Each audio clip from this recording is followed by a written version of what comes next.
कचरे के ट्रक के जरिए करोड़ों रुपए मालियत का गुटखा स्मगलिंग करने की कोशिश नाकाम बना दी गई।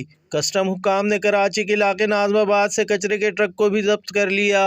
खुफिया इत्तला पर पाकिस्तान कस्टम्स के अमले ने कचरे से लदे ट्रक की तलाशी ली, जहां कचरे के नीचे खुफिया तरीके से छुपाया गया गुटखा बरामद कर लिया, जिसकी मालियत 4 करोड़ रुपए बताई जाती है। दूसरी जानिब कस्टम हुक्काम ने बलूचिस्तान से कराची पहुंचने वाली मुसाफिर बस के खुफिया खानों से करोड़ों रुपए मालियत की स्मगल अशिया बरामद करके सामान को तहवील में ले लिया, जिनमें आईफोन, स्मार्टफोन, टैबलेट, सिलाई मशीनें, ईरानी कुकिंग ऑयल और गैर मुल्की सिगरेट शामिल हैं। दोनों कार्रवाइयों में मुलव्विस अफराद के खिलाफ कस्टम एक्ट के तहत मुकदमा दर्ज करके कानूनी कार्रवाई शुरू कर दी गई है।